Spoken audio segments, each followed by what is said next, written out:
നമ്മുടെ മലയാളികളുടെ അല്ലെങ്കിൽ കേരള പറ്റി സംസാരിച്ചൊരു സിനിമ ഇപ്പം നാഷണൽ അവാർഡൊക്കെ വിൻ ചെയ്തു. പക്ഷേ ഭൂരിപക്ഷം ആൾക്കാർക്കും എനിക്കൊരു പരിധിവരെ അതിനോട് യോജിപ്പില്ല. അപ്പോൾ ആ ഒരു വിഷയത്തെ പറ്റിയിട്ട് ചേട്ടൻ ആ സിനിമ ഞാൻ കണ്ടിട്ടില്ല.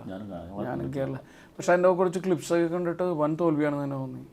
കാര്യം നാഷണൽ അവാർഡ് എന്ന് പറഞ്ഞു കഴിഞ്ഞാൽ ഒന്ന് ആലോചിച്ചു. കഴിഞ്ഞ വർഷം നാഷണൽ അവാർഡ് നമ്മുടെ സിനിമക്ക് ഇത്രയധികം സിനിമാ സംസ്കാരമുള്ള ഇത്രയധികം നല്ല സിനിമകൾ ഇറങ്ങുന്ന ഒരു സ്പേസിൽ അത്തരം ഒരു സിനിമക്കാണ് ആ സിനിമ കാണാണ്ട് ആ സിനിമ ജഡ്ജ് ചെയ്യുന്നത് തെറ്റാണ്. ഞാൻ ബിറ്റ്സ് ആൻഡ് പീസസ് ആയിട്ട് സീൻസ് ഒക്കെ കണ്ടിട്ട് നമുക്ക് ഒരിടത്തും റിലേറ്റ് ചെയ്യാൻ പറ്റിയിട്ടില്ല.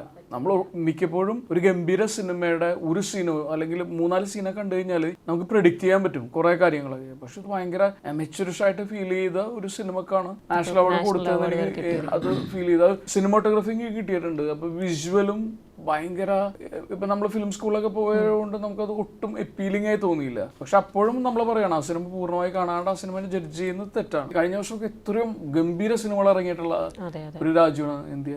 പിന്നെ തീർച്ചയായിട്ടും. പക്ഷെ നമുക്ക് അങ്ങനെയായി ഭൂരിപക്ഷം ആൾക്കാരും അത് അക്സെപ്റ്റ് ചെയ്തുമില്ല. പിന്നെ ഒരു അവാർഡ് എന്ന് പറയുന്ന ഒരു പരിപാടി ഉണ്ടല്ലോ, അതിന്റെ വേറെ അജണ്ട എന്താണെന്ന് എനിക്ക് അറിഞ്ഞൂടാ. പക്ഷെ ഒരു 10 പേര് തെരഞ്ഞെടുക്കുന്ന അവരുടെ ജഡ്ജ്മെന്റ് ഉണ്ടല്ലോ, ആ 10 പേർക്ക് എന്ത് തോന്നി എന്ന് പറയുന്ന ഒരു കാര്യമാണ്. അത് നമുക്ക് അത് തെറ്റാണെന്ന് പറയാനുള്ള റൈറ്റ് നമുക്ക് ഇല്ലതാനും. ആ ജൂറിക്ക് അതാണ് വർക്ക് ആയത്. ഇപ്പൊ ആട്ടത്തിന് സ്റ്റേറ്റ് അവാർഡിലൊന്നും ഉണ്ടായിരുന്നില്ല. പക്ഷെ അത് നാഷണൽ അവാർഡിൽ പോയി കഴിഞ്ഞപ്പോൾ best film, best screen play, best editor 3 national award കിട്ടിയ സിനിമക്ക് കേരളത്തിലെ അവാർഡിൽ ഒരു അവാർഡും ഉണ്ടായിരുന്നില്ല.